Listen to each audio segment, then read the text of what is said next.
It is possible that the general election might come down to people's perception of the mental competence of the major party candidates. And Donald Trump wants to get out in front of that comparison. Arguably, he's been doing it his entire life. But here's what he had to say in his interview with Sean Hannity last night. And do you think he's trying to back out of debating you? Well, yeah, the answer is yes, absolutely. But, you know, he meant the COVID tests.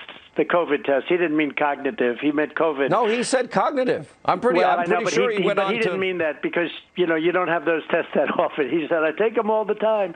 And no, he meant COVID. But I think he was confused by the question and the words and everything else. He didn't mean that because he hasn't taken any cognitive tests because he couldn't pass one. I actually took one when I very recently when I was, you know, the radical left was saying, is he all there? Is he all there? And I proved I was all there because I aced it. I aced the test. And he should take the same exact test, a very standard test. I took it at Walter Reed Medical Center in front of doctors, and they were very surprised. They said, that's an unbelievable thing. Rarely does anybody do what you just did. But he should take that same test. But then they gave me a lollipop. They let me pick one toy from the saddlebags. Any and toy? They sent me out yes, and I got two toys. One was small. It's one I can't quite. It's a paddle game, so I can play with myself. That's a tough one. So that is Donald Trump once again talking about the cognitive test that he supposedly took a couple years ago and supposedly aced. And I will say, let's assume he actually aced it.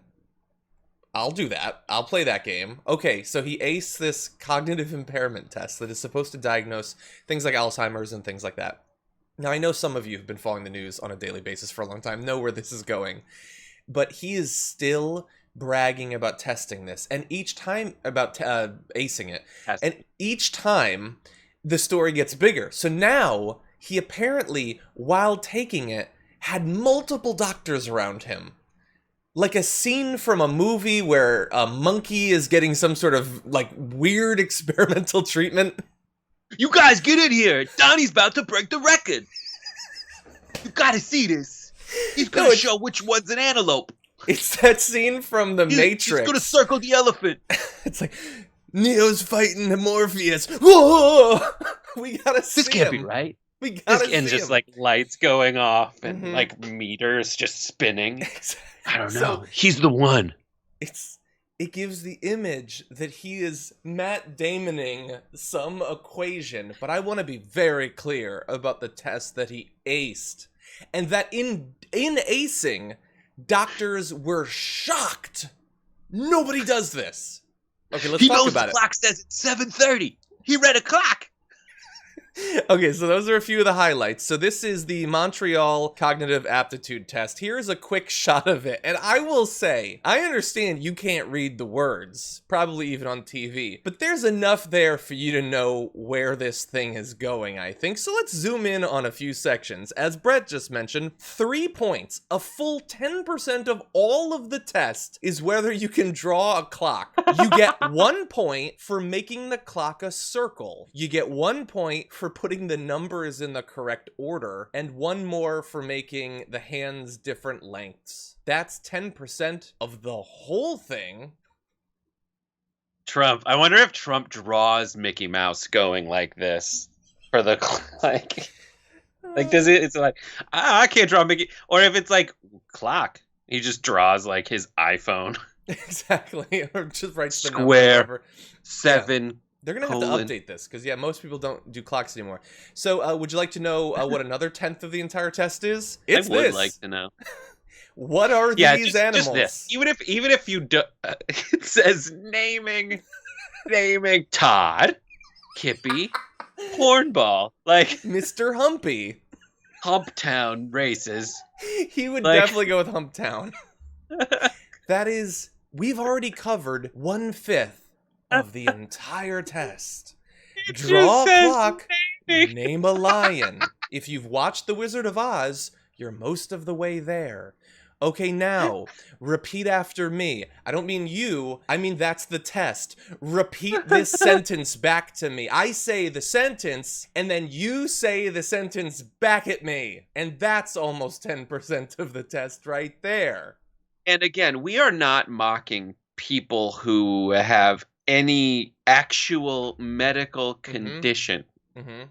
We are simply mocking a man who is the most powerful human in the world,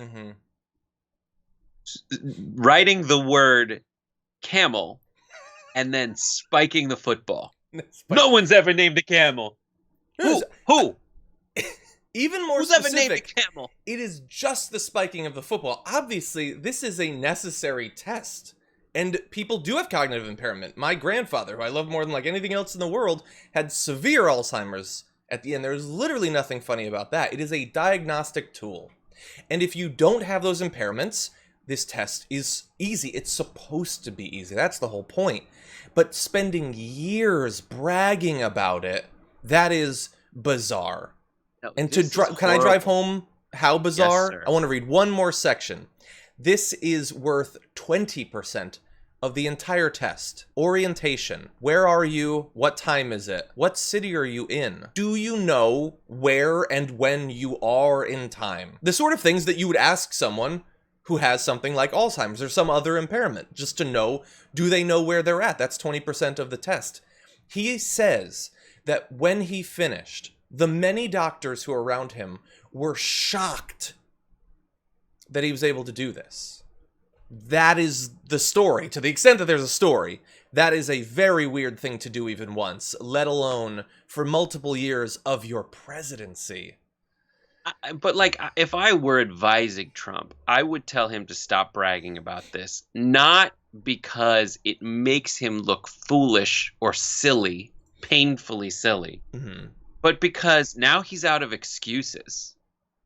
Like, now we have him on record of being free of any cognitive issues. So he's just an idiot. He's just a moron. That's it. You can't chalk it up to anything, bud. We now know that when you're saying the oranges of whatever, you're just stupid. When you talk about rooms full of people doing this, it's not that you thought that you hallucinated there being rooms full of doctors. It's just that you are such a narcissistic moron that you fantasized, and then as a congenital liar, you're a compulsive congenital liar, you just spread this nonsense. Yeah. It's amazing to me. It is amazing. And depressing too, because like his obsession with himself and all of this could theoretically, if he was just a regular weirdo real estate guy, that would be on him, hypothetically, and the people he defrauds and doesn't pay and all of that. But we're all paying the price for his self-centeredness, his inability to learn, to grow.